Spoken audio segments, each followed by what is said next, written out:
En ocasiones me han preguntado si yo hago estos vídeos, escribo un blog, realizo una serie de trabajos de comunicación para los creyentes, para convencer a los creyentes que deben dejar de ser creyentes, en modo alguno.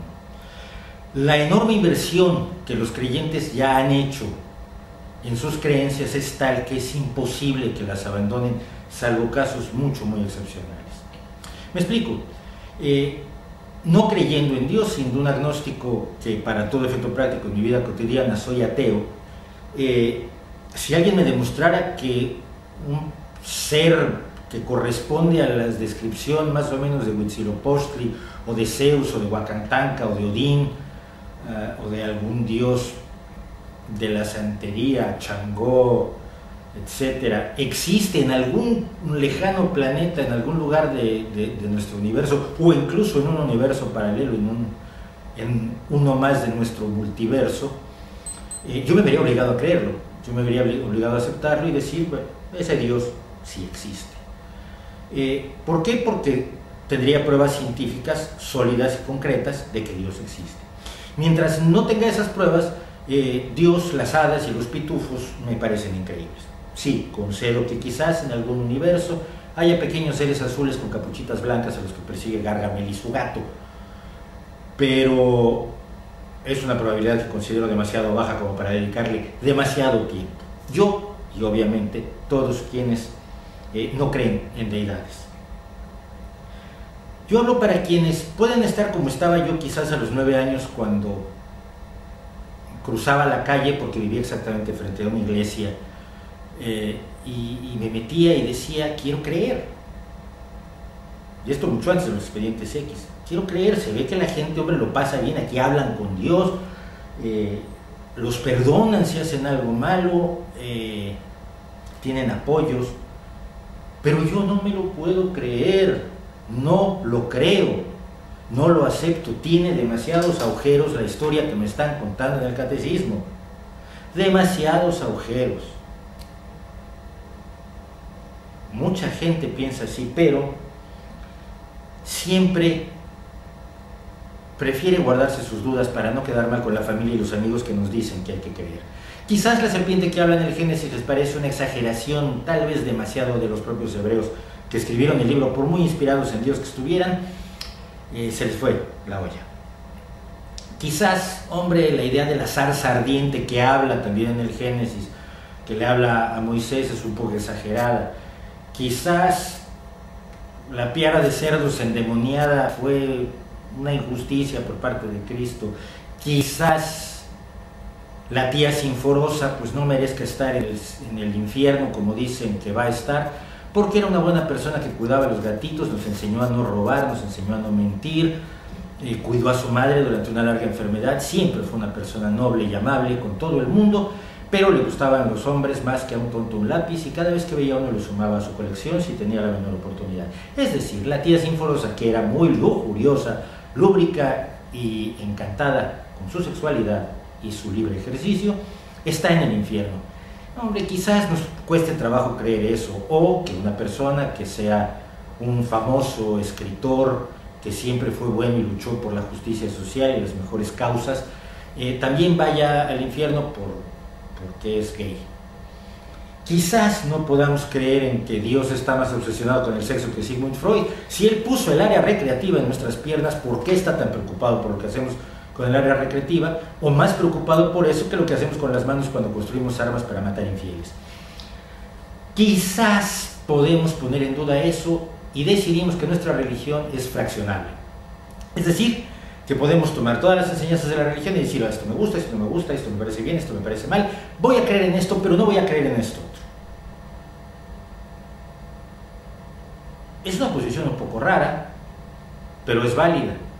Hasta que nos ponemos a pensar que si dudamos de las cosas que no nos gustan o que no están de acuerdo con nuestra moral o con nuestro punto de vista acerca de la vida, también podemos dudar de las otras cosas en las que sí estamos de acuerdo, pero que quizá no tengan nada que hacer en una religión, sino en una moral atea. Uy, la palabra tremenda, ateo. Pero si los ateos son malévolos, hay que creer, porque quienes no creen son malvados, no tienen moral. no disfrutan la vida, no le tienen respeto a la vida. Son personas de mucho cuidado, han hecho mucho mal, nunca nos dicen cuál mal han hecho los ateos comparado, digamos, con la Inquisición, las cruzadas, o lapidar mujeres en el Islam fanático por el simple hecho de tener una vida independiente. Pero es que los ateos parecen ser gente que está allá lejos en la oscuridad, son una amenaza desconocida. Como el coco. Del coco no se dice si es rubio, alto, bajo, joven, viejo, mujer, hombre, oso, lobo. Es una amenaza desconocida y por ser desconocido precisamente es más temible.